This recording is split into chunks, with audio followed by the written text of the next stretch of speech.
The Bulldog had been putting himself between the mother and her daughter for 2 weeks. They thought he was being territorial. He was detecting something no one in that house was ready to name. Teo Adesanya set up the camera on a Thursday because his wife Lorena had asked him to, not to document the dog's behavior. To prove to herself, she said that she was fine, that what Teo was seeing was nothing, that the dog was just being a dog. The camera ran for 6 days. What it showed was not what either of them expected. Their English bulldog, a 4-year-old male named Ren, had come to them as a rescue 2 years before their daughter Zola arrived.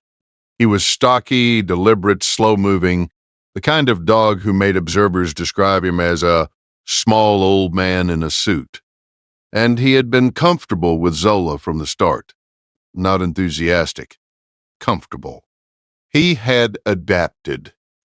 The behavior started at week 6 postpartum.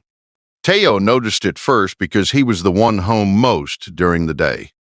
When Lorena came into the room where Zola was, Ren would stand. When Lorena sat near Zola, Ren would position himself between them, not aggressively, no growling, no showing teeth. Just presence, mass. His 17-kilo body placed with deliberate certainty in the space between mother and child. When Lorena reached toward Zola, Ren would put himself at an angle that required Lorena to move around him. When Lorena held Zola, Ren sat at her feet and watched. Not Zola, Lorena. Teo mentioned it to his mother. His mother said the dog has bonded to the baby. He's decided he's her protector. Give it time. Teo repeated this to Lorena. Lorena said she was fine. Teo repeated this to himself. Ren continued, day after day, between Lorena and Zola, watching Lorena, the sustained, focused watching of an animal that is locked onto something and will not let it out of its perimeter. On the 6th day of the camera, Teo sat at the kitchen table after Lorena had gone to sleep and watched the footage on his phone. He watched Ren for 4 hours across a single day. He watched the animal move through the house in Lorena's orbit, positioning and repositioning, not in Zola's orbit, in Lorena's. If you stay for stories about what animals sense before we do, you're in the right place. Subscribe so you don't miss the next one. He had framed the behavior as the dog protecting the baby from the mother. He watched 6 hours of footage and understood for the first time that the behavior might be the opposite. The dog was not keeping Lorena from Zola. The dog was staying with Lorena, watching her as she moved through the house with her daughter, following her specifically. He remembered the first 2 weeks postpartum. Ren sleeping at the foot of Lorena's side of the bed. Ren following Lorena room to room. Not the baby, Lorena. Ren sitting with his body against Lorena's leg during the long night feeds. He called Lorena's OB the next morning and described what he was seeing in his wife without using the dog as a source. He described the things he had been not looking at for 6 weeks because she had said she was fine. Lorena was diagnosed with postpartum depression and early-stage postpartum anxiety 3 days later. Her psychiatrist, Dr. Blessing Nwofor, said the presentation was significant and had been building since the first week. The treatment was immediate and appropriate. Lorena was within 6 weeks herself again.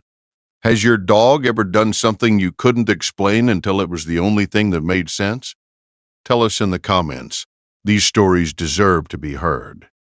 Dr. Nwofor noted something during a follow-up session that Teo still thinks about. She said dogs detect cortisol. They detect it in sweat, in breath, in the specific stress chemistry that humans leak without knowing it.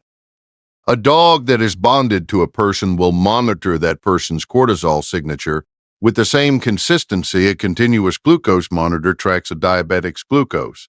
When the level rises, the dog responds. When it stays elevated, the dog stays in proximity. Ren had not been separating Lorena from her daughter. He had been staying with the person in that house whose chemistry was telling him something was wrong. He had been sitting at her feet during the night feeds because those were the moments her cortisol spiked and did not come down. He had been between them because his body at her side was the intervention he had. Lorena came home from her third appointment and sat on the floor of the living room. Ren came and leaned against her leg. She put her hand on his back, and they stayed there, Zola on the playmat in front of them, Ren against Lorena's side, the whole room quiet. Every guardian deserves to be recognized, even the ones who never ask for anything in return. If stories like this matter to you, subscribe so you never miss the next one. Teo watched from the doorway and thought about the camera. The 6 days of footage that had shown him something he hadn't been willing to see through his own eyes. He was grateful for the dog who saw it every day and did not look away. The next story, a family's Great Pyrenees began howling at a specific time every night, always at the same hour. The pediatric neurologist's explanation for why that hour mattered is one of the most documented animal detection stories in recent medical literature.